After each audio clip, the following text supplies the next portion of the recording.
Meus amados, Pai do Senhor, boa tarde a todos. Gostaria de convidar os irmãos para abrirmos nossas Bíblias no livro do profeta Abacuque, capítulo 2, versículo 4. Capítulo 2, versículo 4, a última parte desse versículo. Mas o justo pela sua fé viverá. Esta é uma palavra de Deus vinda para Abacuque, no momento em que ele vive aquela experiência conflituosa dentro do seu ser, com relação ao estado de coisas que ele observa à sua volta. Não poucos homens de Deus experimentaram momentos assim, ao olhar a impiedade, a injustiça, a maldade, a corrupção, e o mal prevalecendo de forma tão assustadora e de forma tão generalizada.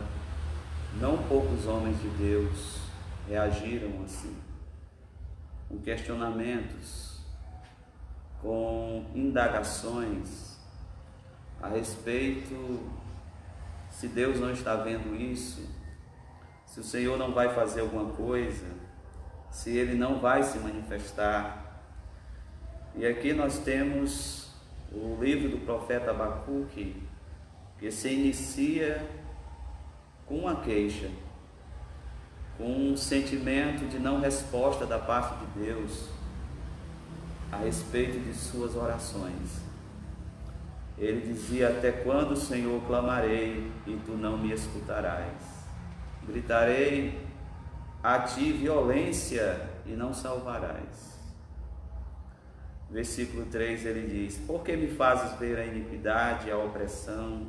Destruição e violência estão diante de mim. Também contendas e o litígio se suscita. Os profetas tinham a sua sensibilidade despertada a um nível muito elevado.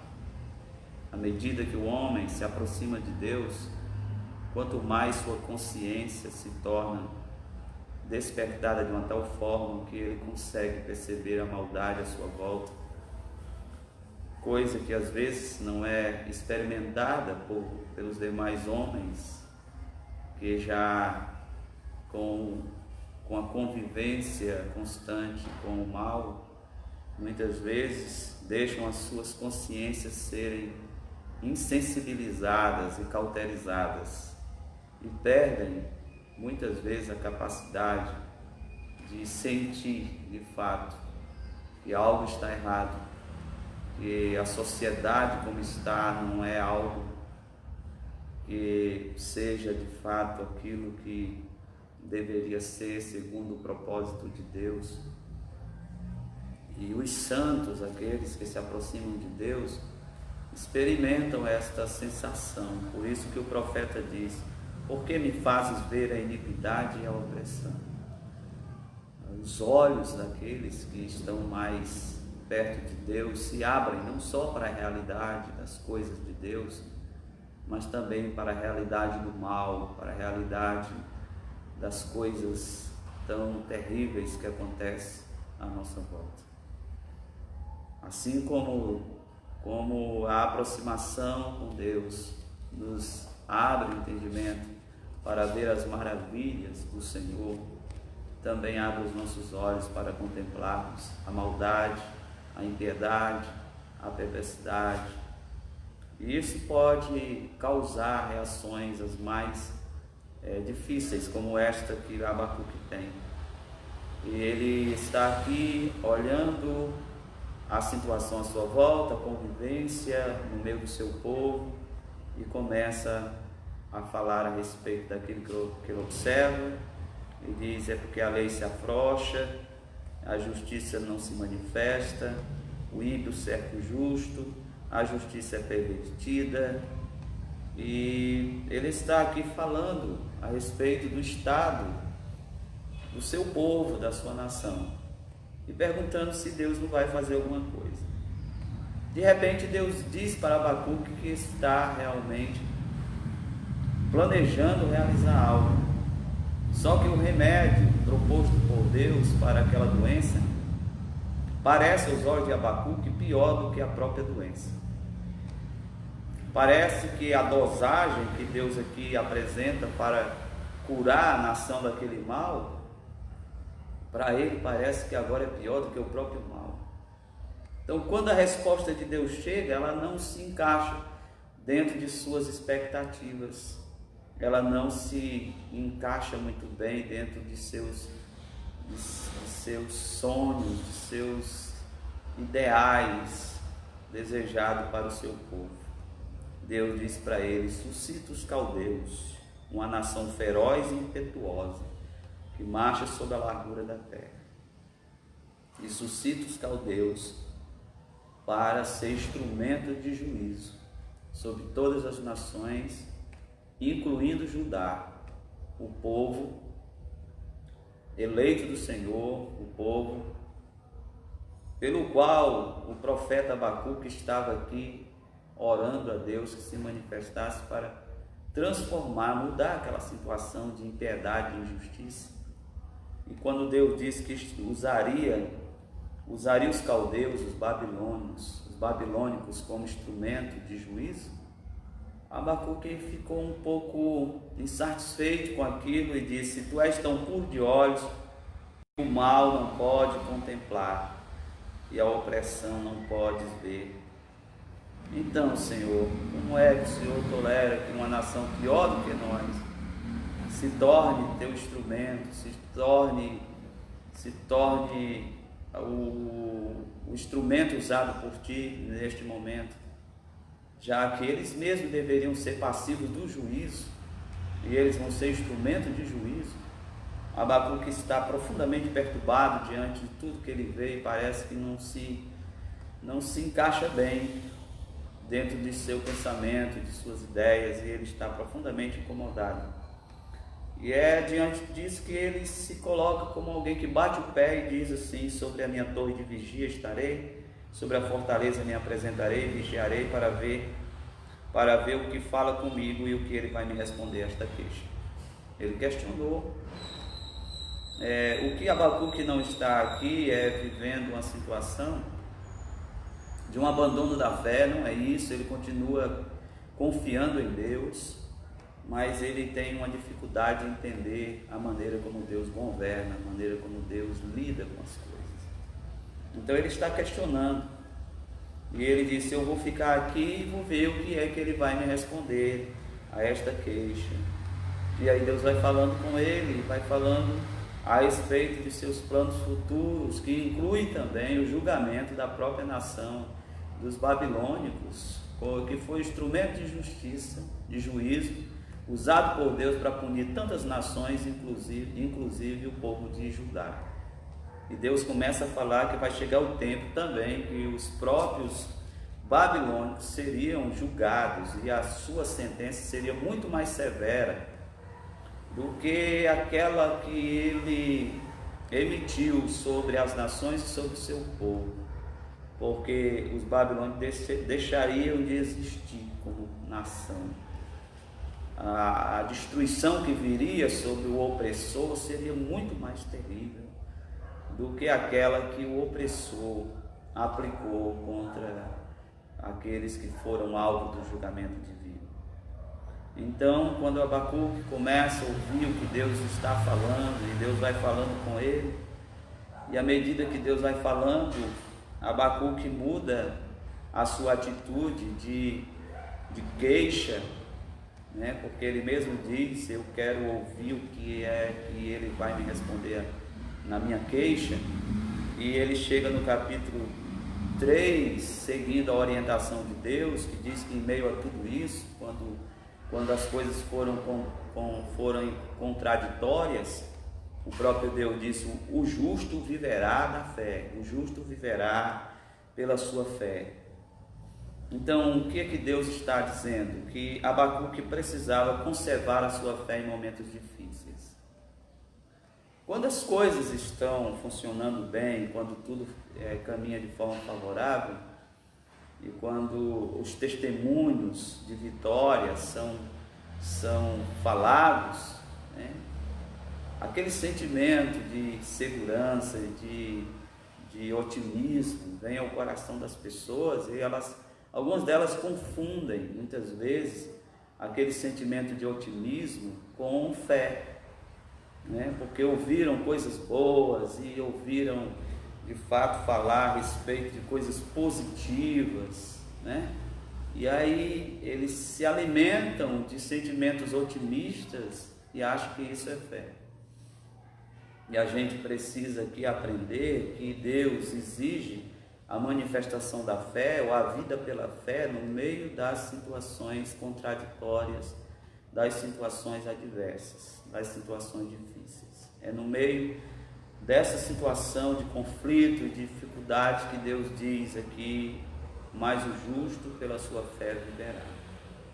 Uma outra vez que esse texto é repetido, e ele é repetido no Novo Testamento, e é repetido na carta aos Hebreus, no capítulo 10, quando o escritor aos Hebreus também está falando das dificuldades enfrentadas pelo povo de Deus. Ele diz: lembrai-vos das perdas que vocês tiveram, do sofrimento. Ele vai descrevendo toda a tribulação vivida pelo povo que tinha sido chamado para abraçar a fé e que estavam desanimados e desfalecendo diante das lutas, diante das dificuldades. E ele aqui apresenta: vocês abraçaram a fé, de como foram perseguidos, de como aceitaram o espólio de vossos bens, de como vocês sofreram, e agora não é hora de desfalecer. Ele disse: necessitam de perseverança, porque o justo viverá da fé, e se ele recuar, a minha alma não tem prazer nele. Mais uma vez o texto volta a ser mencionado em uma ocasião de lutas e adversidades, de situações difíceis. E é exatamente aqui que Deus diz assim: o justo viverá da fé, né? Viverá da fé. A fé não é apenas a capacidade para vermos a transformação das nossas circunstâncias. A fé é a capacidade de situações difíceis na vida. É certo que a fé nos leva a vencermos circunstâncias adversas. O texto de Hebreus, que nos traz uma definição de fé, fala que pela fé os antigos exércitos em fuga, apagaram a ressurreição dos mortos e realizaram coisas grandiosas, mas pela fé também eles suportaram perseguição, eles suportaram a morte, o martírio, eles suportaram circunstâncias difíceis, como habitando pela terra, morando em cavernas. Eles suportaram todas essas coisas. Então a fé que age como o poder de transformação das circunstâncias também é uma fé que leva-nos a suportar as situações difíceis que nos sobrevêm. Aqui nesta ocasião, o que Deus está dizendo para Abacuque é que ele deveria se agarrar na fé e aprender a suportar aquelas situações agarrado à fé, na confiança em Deus. Não deixar com que as tempestades da vida abalassem a sua confiança no Senhor. E diante desse conselho divino, Abacuque muda a sua atitude de queixa para uma atitude de adoração, de louvor diante de Deus.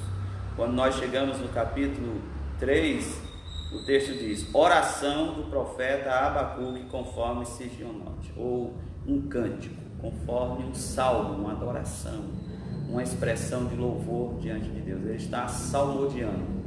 Ele pega aquela situação toda e faz daquela situação um salmo, um cântico para Deus, uma adoração diante do Senhor.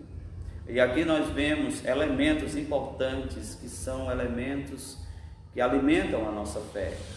São elementos importantes para alimentar a nossa fé. A primeira delas que é apresentada aqui é a oração. A oração como um elemento importante para alimentar a nossa fé.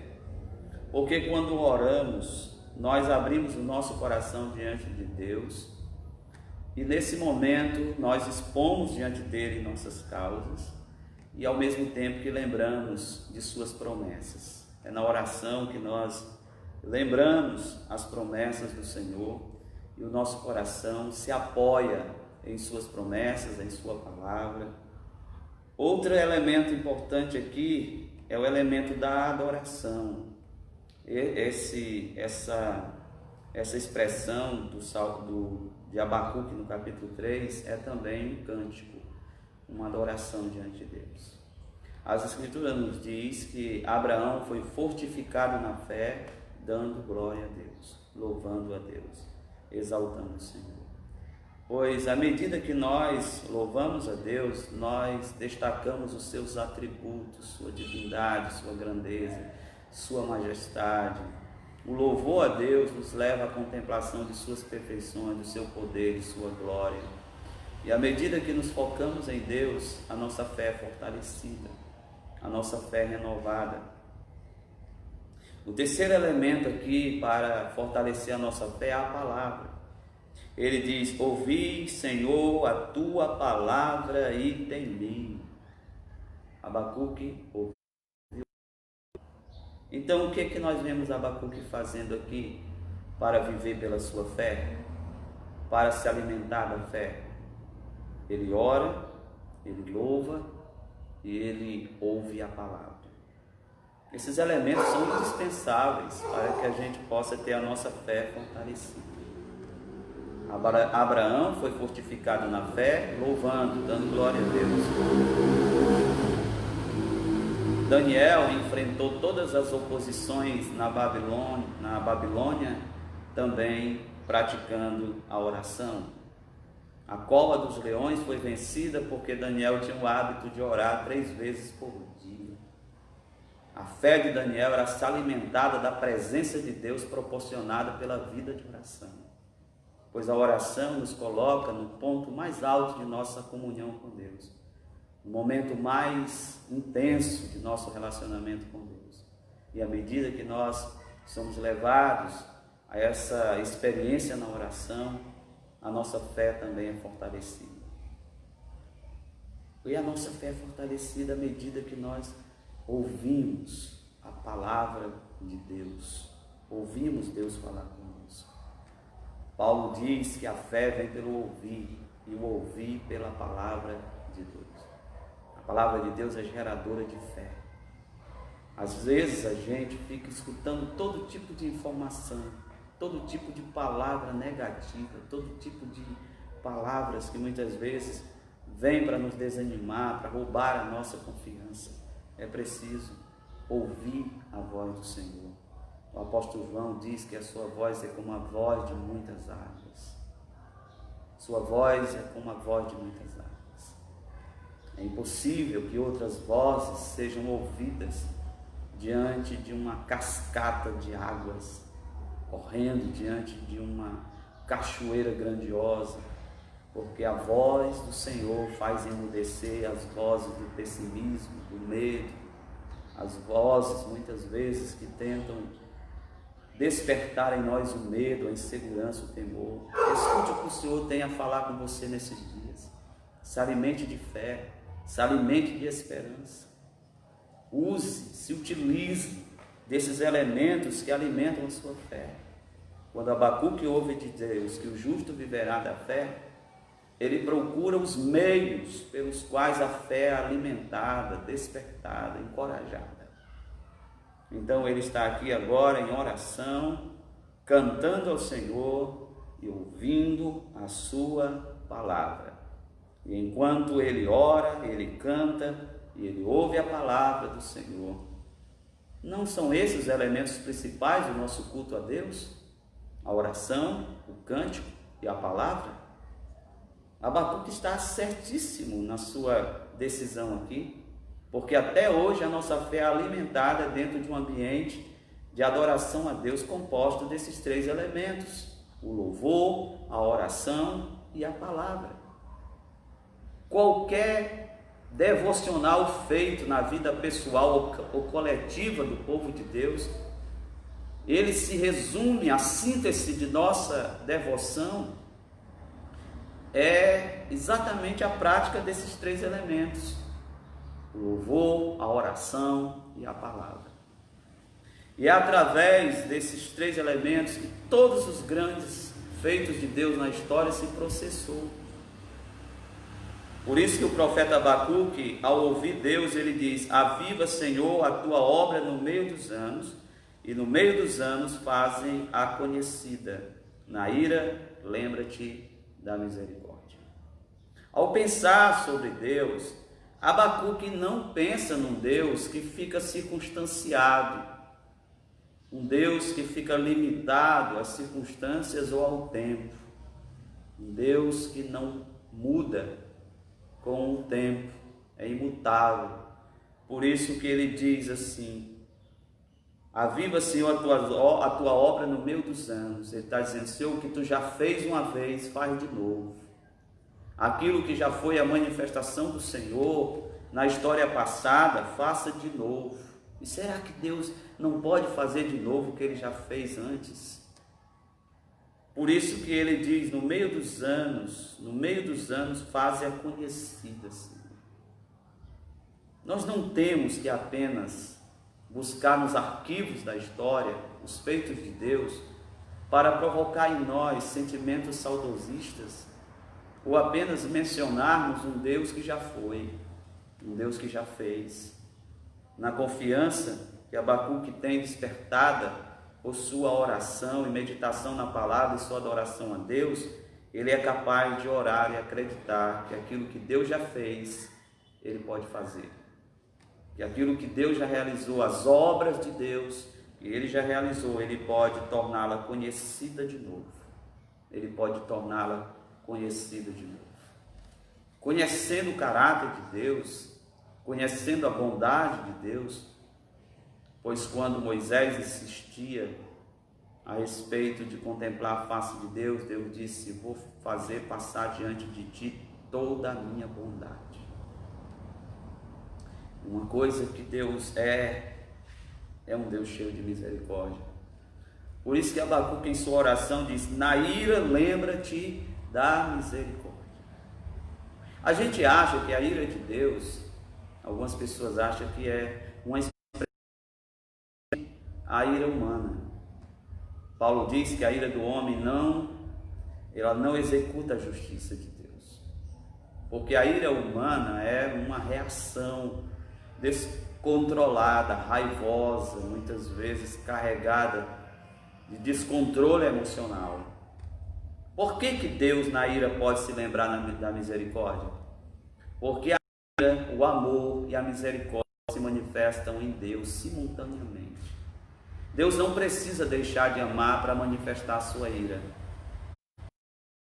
Deixar de manifestar a sua ira para... Essas coisas, elas estão em Deus simultaneamente. Amor, ira, graça, são aspectos da natureza santa de Deus. A ira de Deus não é uma manifestação de cólera descontrolada.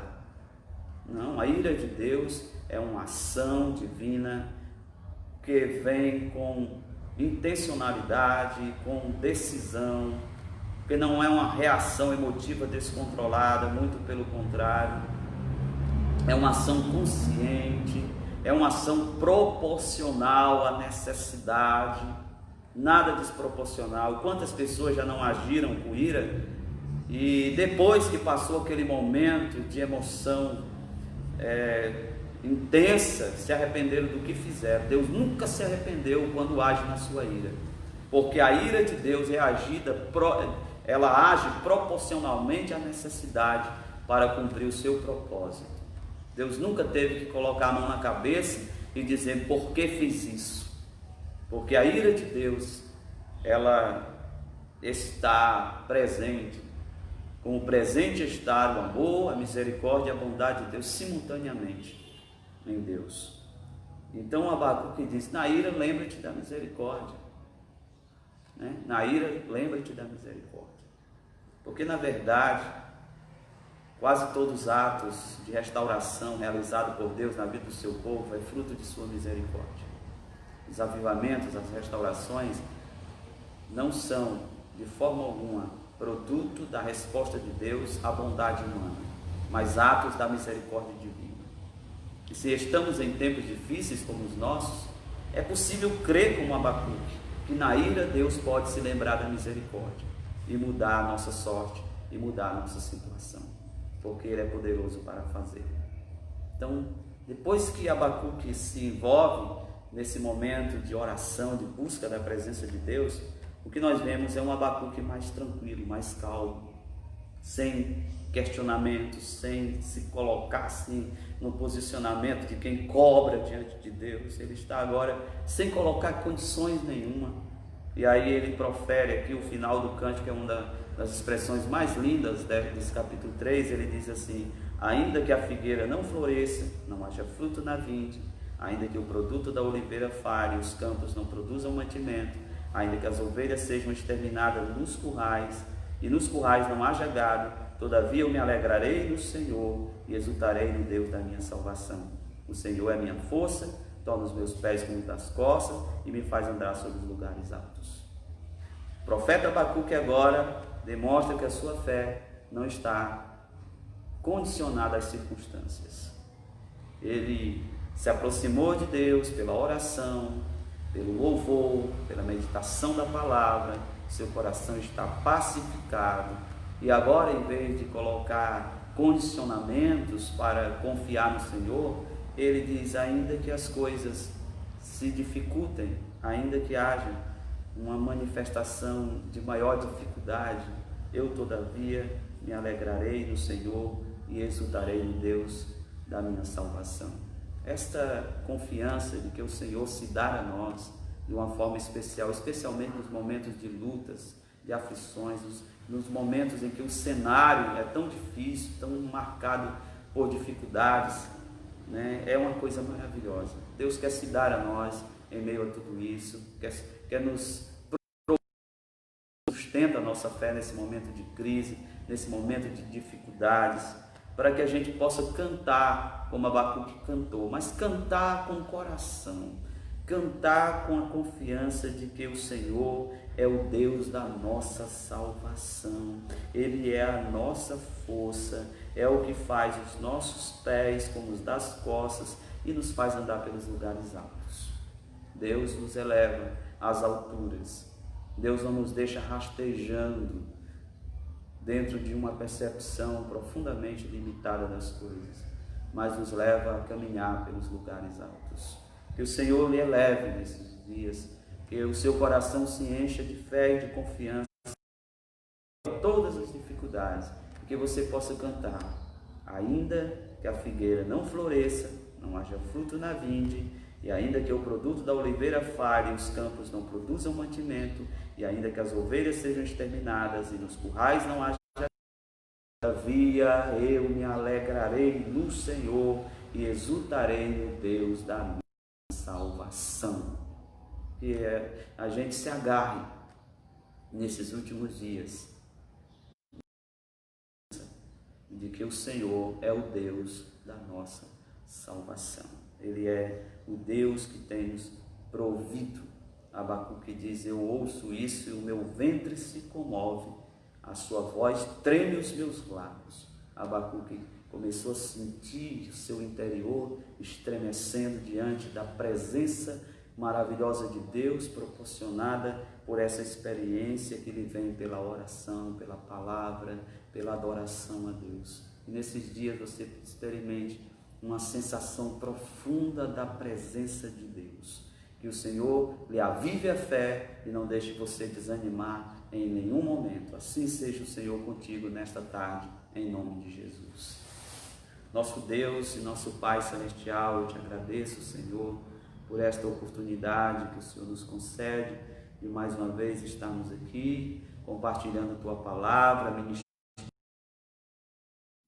Senhor, abençoe aos Teus filhos, que em meio a tudo isso, Senhor, ó Deus, o Senhor nos alimente de Sua palavra, para que o nosso coração se encha de fé e confiança, de saber que o Senhor é o Deus da nossa salvação, e que a nossa fé, Senhor Deus, esteja, Senhor Deus, assim, Senhor, como Abacuque, e de repente foi tomado, Senhor, pela consciência de quem Tu és, e é o Deus da sua salvação. Por isso, Senhor, que ele não mais colocou condicionamentos nenhum, porque o Senhor é o Deus que tem velado, Senhor Deus, pela vida dos Teus santos. Pai, eu Te louvo e Te agradeço por este momento, em nome de Jesus. Meus amados, a paz do Senhor, uma boa tarde a todos, em nome de Jesus. Amém.